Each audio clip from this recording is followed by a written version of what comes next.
तो यार स्वागत है यार तुम्हारा एक और वीडियो में। अब यार इस वीडियो में वॉइस ओवर मैं दे नहीं पाऊँगा यार, क्योंकि तुम्हें बहुत गंदी वॉइस आ रही होगी। वैसे तुमने सोचा होगा कि मैं एक और वीडियो क्यों बोल रहा हूँ भाई, क्योंकि इससे पहले ही मैंने एक वीडियो बनाया था जिस पे सिर्फ 30 व्यू आए थे और 4 घंटे में ही मेरी वीडियो यूट्यूब ने हटा दी थी। तो यार इस वीडियो को प्लीज़ सपोर्ट करना।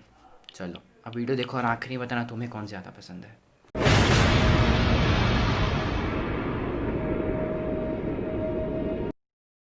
The name's Sherlock Holmes and the address is 221B Baker Street.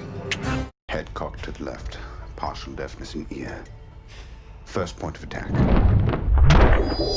2, throat, paralyzed vocal cords, stop screaming.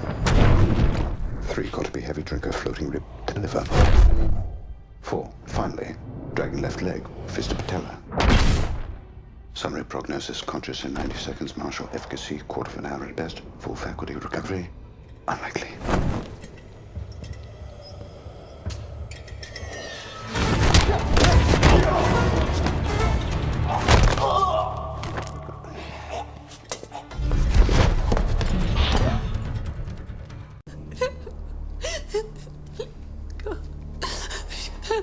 I've been asking this one. She doesn't seem to know anything.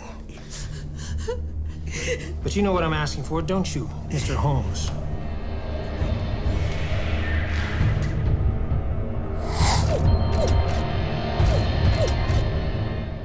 I believe I do.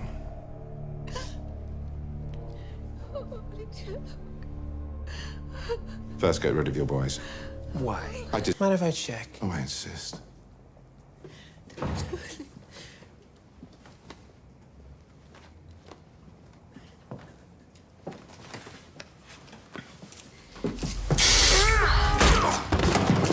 Moron.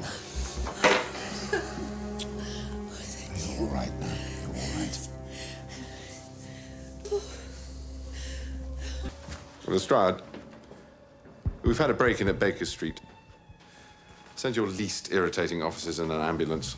Oh, no. We're fine. No, it's the burglar. He's got himself rather badly injured. A few broken ribs, fractured skull, suspected punctured lung. He fell out of a window. Oh, it stinks.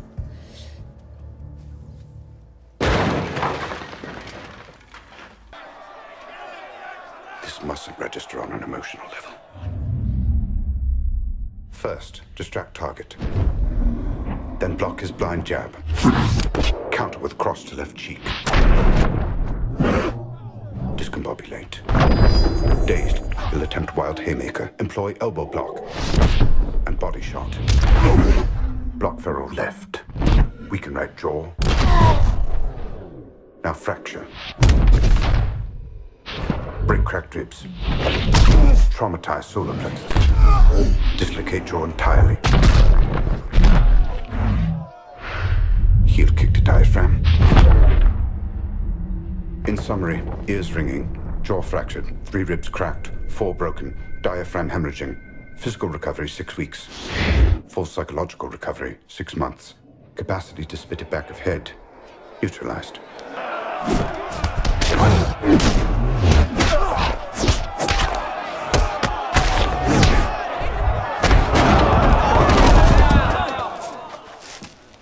Well, with all due respect, Mr. Holmes, you know John very well.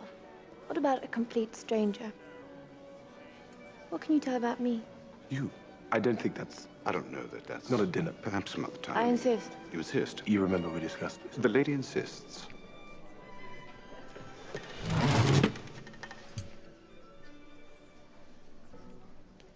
You're a governess. Well done. Yes, well done. Shall we? Waiter. Your student. It's a boy of 8. Charlie's 7, actually. Then he's tall for his age. He flicked ink at you today. Is there ink on my face? There's nothing wrong with your face. There are 2 drops on your ear, in fact. India blue's nearly impossible to wash off. Anyway, a very impetuous act by the boy, but you're too experienced to react rashly, which is why the lady for whom you worked lent you that necklace. Oriental pearls, diamonds, a flawless ruby, hardly the gems of a governess. However, the jewels you are not wearing tell us rather more. Holmes. You were engaged. The ring has gone, but the lighter skin where it once sat suggests that you spent some time abroad wearing it proudly. That is, until you were informed of its true and rather modest worth, at which point you broke off the engagement and returned to England for better prospects. Doctor, perhaps. There is nothing wrong with me, do you understand? You want me to prove it, yes? Looking for a dog, yes, correctly. Dog, that's your brilliant theory. Cherche. Good, excellent. Yes, where should we start? How about them? The sentimental widow and her son, the unemployed fisherman. The answer's yes. Yes? She's got a West Island Terrier called Whiskey. Not exactly what we're looking for. Sherlock, for God's sake. Look at the jumper he's wearing. Hardly worn. Clearly he's uncomfortable in it. Maybe it's because of the material. More likely the hideous pattern suggests it's a present, probably Christmas. So he wants into his mother's good books. Why? Almost certainly money.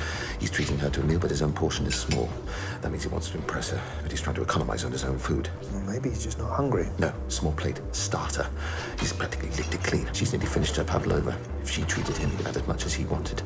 He's hungry, all right, and not well off. You can tell that by the state of his cuffs and shoes. How do you know she's his mother? Who else would give him a Christmas present like that? Well, it could be an aunt or an older sister, but mother's more likely. Now, he was a fisherman. Scarring pattern on his hands, very distinctive fish hooks.